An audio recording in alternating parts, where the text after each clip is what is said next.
Subscribe to the Lightsport and Ultralight Flyer web video magazine with hundreds and hundreds of videos now online, including airshow coverage, Rotax engine tech tips, Rotax 377, 447, 503, 532, and 582 engine rebuilding videos, each 2 hours in length, propeller maintenance, advisories and repairs, VRS parachute saves, Bing carb updates, and much, much more.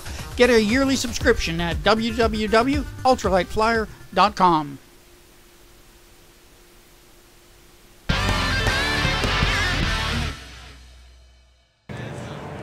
This is a gorgeous airplane. What's it called? This one's called the Sirius. Not that kind of serious, but the fun kind of serious. Coming from the folks who make light sport flying fun, Sport Air. This is one of the first ones we've seen here, all certified and ready to go. Bill's going to tell us a little more about that in a minute, but we're here at Sun and Fun 2010. Bill Canino from Sport Air, tell us a little bit about your airplane, where it came from, when it got developed, like that. All right, Dan, you're right. Our motto is fly safe and fly fun. One begets the other. Now we can do it seriously. This is our new high wing that we are introducing at this show. It's modeled a lot after the looks of a 172, but it runs a Rotax 100-horse engine with all our standard features of carburetor heat internal to it.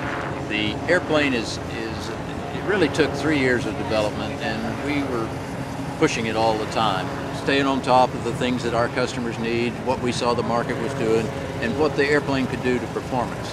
The TL factory has gone to great lengths to make sure that the safety that we've had in the Sting for the past 4 years also transfers over to the Sirius. So we're happy with it.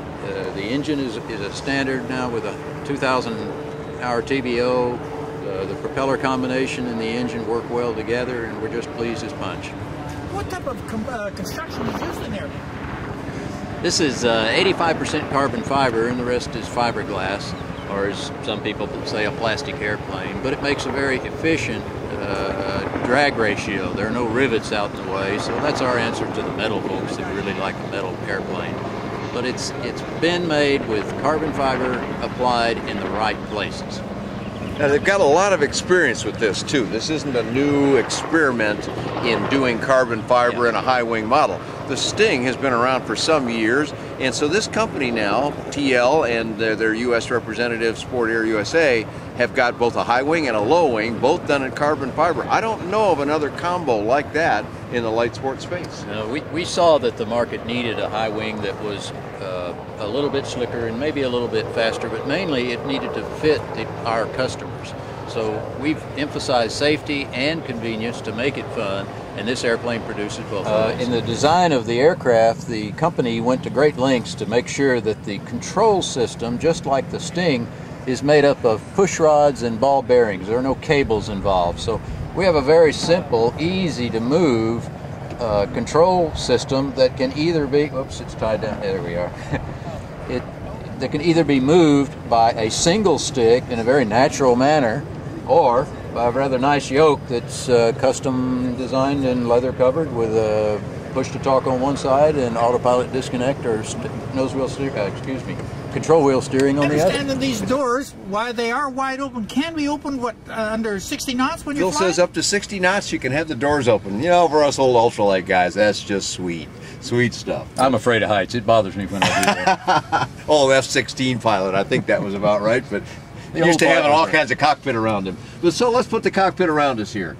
Door comes down, nice solid thing. I'm going to give it the little auto type slam, and then here's a really cool feature I hope we can see here. There's this red handle here. It says open very clearly and on one side, and then it says closed on the other side. But the beauty of this is it covers up the door handle. You can't open it with that in there. That's a neat feature to it that I really like. The red handle drives two locking pins fore and aft, so that even under the high speed we travel at, the door doesn't suck Door open. is pinned open, and it's very solid. We don't want it to open. Got a nice little armrest here, which is nice when you're flying like this. I always appreciate that kind of thing, so I love that. Got an air vent here, adjustable in the usual ways. That's got to bring in a lot of air, I'm guessing. And above us here, as we're on this side of the airplane, nice little data plate near the fuel tank. And there's one on both sides, of course. I can see very easily what the fuel quantity is. Some really nice work done inside here. But now let's come back to the panel a little bit.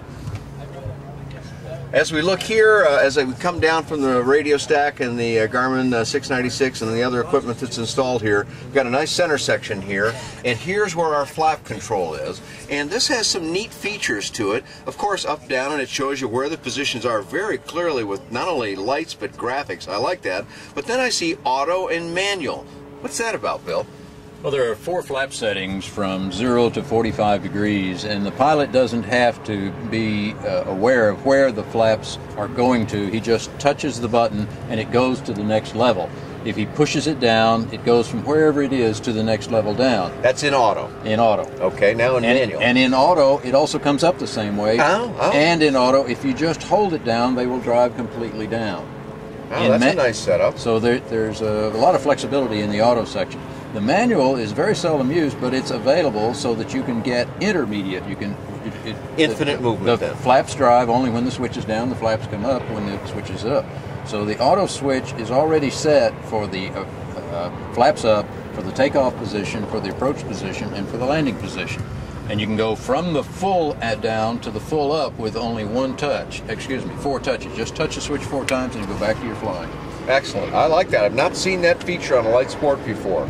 Well, we'll continue coming on down. We've got choke and heating controls here in the middle. Of course, our left-right fuel tanks, very clearly marked. Nice big letters so you can see it, even in some low light conditions or something. But then as we come down, by the way, all this has this very nice carbon fiber finish to it that a lot of people like. It's in all the BMWs and stuff like that. So here we are. In between us, a nice, it's a dual bar throttle, so that's got a nice solid feel to it.